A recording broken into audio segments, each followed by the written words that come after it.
Hello everybody out there in YouTube land, and welcome to DC Fans United. So today I am continuing my series of reviews by taking a look back at Countdown number 7. So I've been reviewing Countdown all the way from issue 51 down to this point, so you can check out a playlist of my previous reviews with a link in the description box. So this issue was written by Paul Dini with Adam Beechin. Keith Giffen was the story consultant. Tom Derenick did the penciling on this issue, which is really awesome. As you'll see, I think he did a phenomenal job on the art, and I wish they could have had him do more issues. Wayne Fotcher did the inks, Pete Pantazis did the coloring, and he's done the colors on quite a few of these issues along with Tom Chu, and I think they both always do a great job. And Travis Lanham was on the letters. So Scott Collins did the cover. We'll go ahead and check out the cover. It's certainly alright, there's nothing bad about it.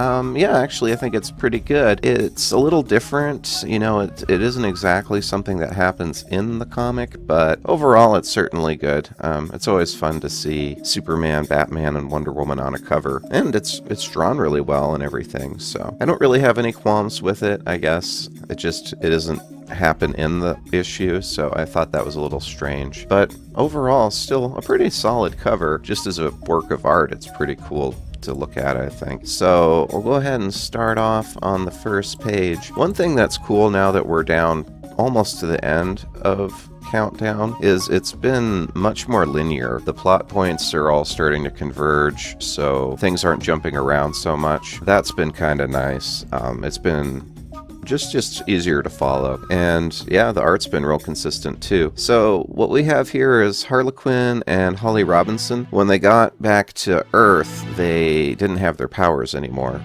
so they decided they'd be better off leaving the others, and they got on a bus and they go back to Gotham City. So then we see the title page. Again, the art's pretty awesome. We see our heroes here, the Challengers of Beyond as they're known. They are going to go to the Hall of Justice to try and get some help for Karate Kid. So Karate Kid's been unconscious for just a number of issues now. He's down with a horrible virus, so they really need to help him. But just as a side note, I think it looks really cool with them flying in. See Donna Troy, she's got the Atom on her shoulder. It's one thing about the Atom, he always finds a lady to sit on her shoulder or whatever. Like, he always does that with Wonder Woman too, so he's totally in his character. Got Kyle Rayner as the Green Lantern, Una, so Triplicate Girls merged into one, so they just call her Una now, and then Mary Marvel there in her all-white outfit. Pretty cool, and they fly in. And it's a little interesting, too, what they're talking about. So Jimmy Olsen, too, has superpowers, and his personality has changed. So they're talking about him a little bit, and Mary is just talking about how he's a creep. So there must have been some things that happened off-panel where he was getting a little fresh with her, but we haven't actually seen that happen. I just thought that was kind of interesting. So once they get inside the Hall of Justice, things don't go at all the way they thought they would. Superman's just there, and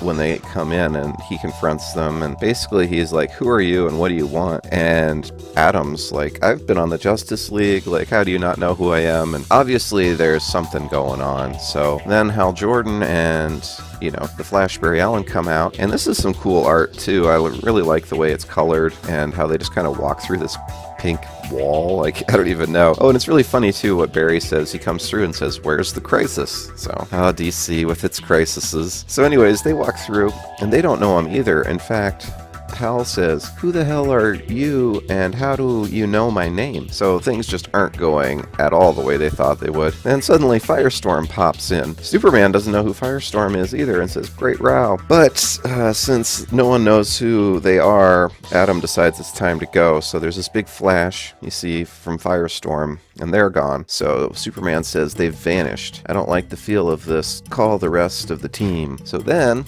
we see the Challengers, and they're all feeling sick, and they say, oh, that sucks, I hate that, because what actually happened, I thought Firestorm had teleported them somehow, but what he did with that big flash was just a distraction, and the Atom knows all of the Justice League's tech, so he went over to the control panel and used the JLA's teleporter, but apparently a consequence of that is basically motion sickness, so they all just feel terrible, especially because they didn't get warning for it. So I always like when they include little details like that, like the technology isn't perfect, like there's side effects and whatnot. I thought that was cool. And again, I always talk about the coloring in comics. This is a great example of awesome coloring. Look at Firestorm. Isn't that awesome? I don't even know how they make it all bright. I guess use white and yellow and everything, but I don't know. It's cool. I'm a big fan of the comic book art. Like, to me, it ought to be really bright and colorful and just kind of crazy. That's why some of the movies with the more washed out colors, I'm not really a fan of that,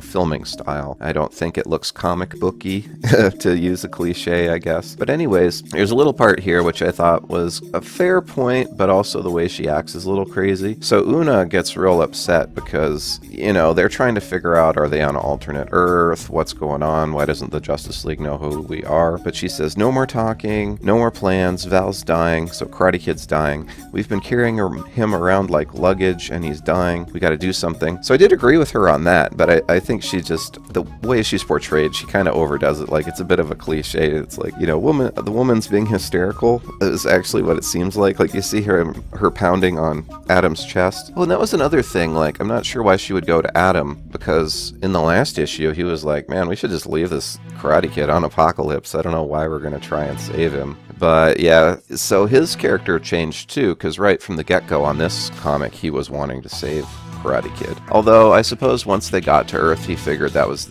the only option. So that could be why he was acting that way. In any case, if she was upset, I think she probably would have went to one of the others. I don't know. Let me know what you guys think. Is that in her character? I'm not really a big Legion of Superheroes fan. I mean, I like them. I just don't know a ton about them. So anyways, that does ultimately, she does have a good point, and it directs focus back to Karate Kid, which is what they have to do. Oh, and then Mary Marvel's acting like a kid too. So she's upset that she has her powers back, but she's still being treated like a villain, which is just like, okay, just calm down. We're obviously on the wrong Earth or something along those lines. So Donna Troy, being the voice of wisdom as usual, and Adam, they decide to go to Cadmus. And on the way, they meet up with Jimmy Olsen, of course, who's chilling with Forager still, female Forager. They're a couple. They've been together now for number of issues. It's kind of interesting. Oh, and they picked up, this part's really funny too. Okay, so Harley Quinn and Holly Robinson are back. They went to Gotham City, but they found out it's not the same as they thought it would be either. And Harley's all bummed out because they went to Arkham to visit the Joker, and he didn't know who she was. And he wasn't joking either, so she's all bummed out. But they come back. Oh, and there's a little one panel where they mention Jason just went off on his own too. So aside from Jason, the whole crew is here now, and they get into Cadmus. So we see him in the giant facility. They start sneaking in. They think it's too easy, and of course it is. So they get attacked by the security, which is all these just multi-armed guys.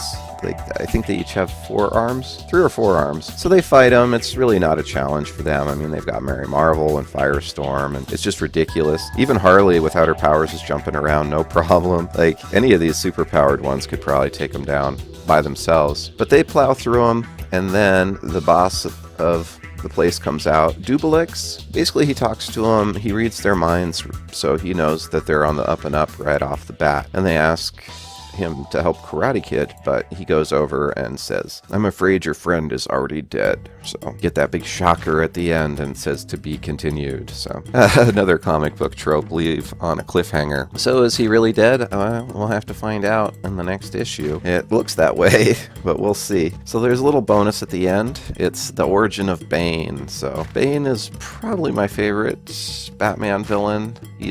I think he's awesome. He's not just a big tough guy, he's really smart too. So it's cool they included a 2-page origin of Bane. So very, very awesome. I like that a lot. So that's all for now. Thanks for watching. I really appreciate it. Be sure to subscribe if you haven't. Hit the bell for notifications. Thank you to my patrons on Patreon. There's Tristan, Robert, George, David, and Bob. So 5 already. I appreciate it. Thank you guys. And as always, thank you all for watching and being a part of DC Fans United. End of line.